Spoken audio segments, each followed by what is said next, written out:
Достар, мен қазір объектке келдім. Бізде ремонт Аллаға шүкір аяқталды, бітті. Соның нәтижесін бөлісуге, көруге, бірге тамашалауға келдім. Біз ремонт аяқтадық, одан кейін жиһазға, мебельге заказ тапсырыс беріп қойдық. Ол қазір жасалып жатыр, сондықтан процестің барысымен сіздермен бөлісейін деп шештім. Мен келген объектім, артында тұрған объект ол ЖК Берекелі. Мынау орналасқан жері бізде мына көше Төле би көшесі, ал мына көше бізде Тілендиев көшесі. Яғни осы екі магистралды көшенің қиылысында орналасқан. Және биді мынандай көрінісі. Ішіне кетіп барып көрейік. Мына жерде Face ID жұмыс жасайды, бірақ менің әлі бетім тіркелмеген. Сондықтан пока осылай кіреміз. Ал бисмилля. Ол этажы осындай. Мына жақтан лифт шақырамыз. Лифтқа неше түрлі объявлениелер кетіп қойған, тегін реклама кетті. Біз этажға келдік, қазір этаждың планировкасын көрсетейін.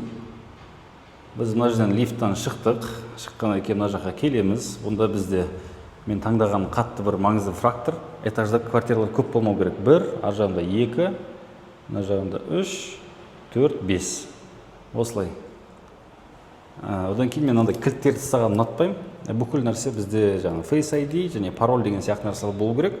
Сондықтан мына жерде смарт замки, смарт замок, осылай кодыңды теріп, мына жерге кіресің.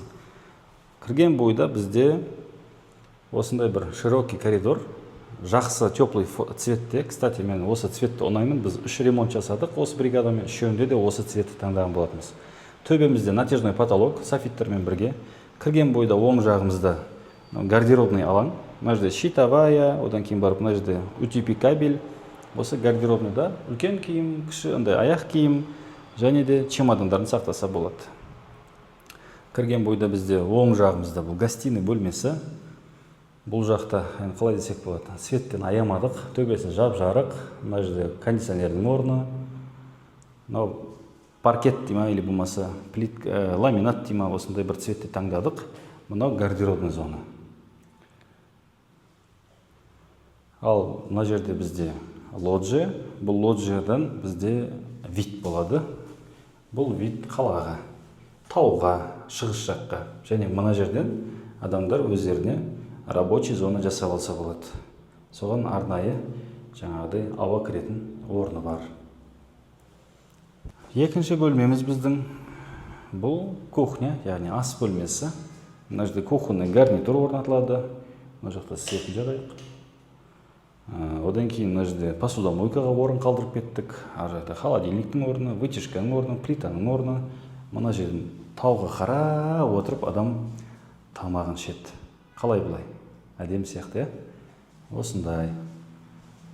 Ал мына жақта бізде санузел, яғни қол жуатын, жуынатын бөлме, душевой наборы. Мына жерден ванная, қол жуады, әлі келмеді гарнитура. Мына жерге адам стиралкасын қояды. Және навесной туалет, гигиенический душпен бірге, инсталляция бізде гроя. Және мына жерде адам доступ болу керек, оны мебельмен жауып тастаймыз, обшивать етіп. Байқасаңыздар, бізде бүкіл плиталар 120-да 60-тық, және олардың барлығы перемычкалары, яғни линиялар ровный, коридормен бірге сіңісіп кеткен. Яғни мынақтан сплошной келеді де, полностью осылай сызылып кетеді. Осындай бір объектіміз қазір Аллаға шүкір бітті. 38 квадратный метр. Бұның қазір рыночный бағасы 40-42 миллион теңге. Аллаға шүкір. Бұны сатылымға да қойдық, арендаға да қоямыз деп ойлаймын. Жиһаздар келсін, техникаларын орнатамыз. Солай Құдай қаласа табыс табамыз деген ойдамын. Плюс бір аяқталған жоба. Ол біздің ремонтты жасап берген жігіт, Азамат деген жігіт, өзінің компаниясымен, бригадасымен 3-ші объектімізді бітіріп беріп жатыр.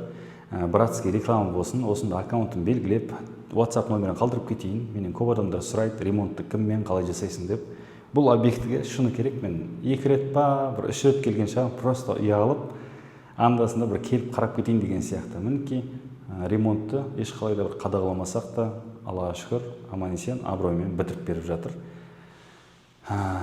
Осылай қуаныштымын, бөлісіп отырмын, достарыңызға жіберіп, бөлісіп, пікірлеріңіз болса, қай жерден дұрыс емес жасадық, онымен де бөлісіп қойсаңыздар болады. Рахмет.